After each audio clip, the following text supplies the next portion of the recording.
আসসালামু আলাইকুম রহমতুল্লাহ। বন্ধুরা, আজকে আপনার সাথে শেয়ার করব। অনেক বাবা মা এসেই বলেন, ডাক্তার স্যার, বাচ্চাকে নিয়ে আমি কি যে করি। এই কয়দিন আগে জ্বর ভালো হলো, আবার 2 দিন হলো জ্বর আসছে। এই কয়দিন আগে তার ঠান্ডা লাগলো, কিছুদিন ভালো গেল, আবার ঠান্ডা লাগতেছে।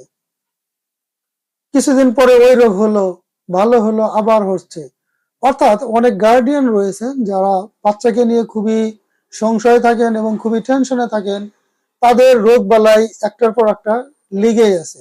হ্যাঁ, আজকে এই রোগ, কালকে ওই রোগ। কোনোভাবেই বাচ্চা সুস্থ হচ্ছে না এবং সুস্থ জীবনযাপন করতে পারতেছে না।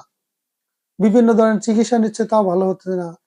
তাদের উদ্দেশ্যে আমি বলবো, আপনারা যদি এই ধরনের সমস্যায় ভুগে থাকেন, তাহলে অবশ্যই আপনি অভিজ্ঞ সম্পন্ন একজন হোমিওপ্যাথি ডাক্তারের পরামর্শ নেবেন। আশা করি আপনি যেই ধরনের সমস্যায় ভুগতেছেন, ইনশাআল্লাহ আল্লাহ তাআলা আপনাকে এই ধরনের সমস্যা থেকে মুক্তি দেবেন।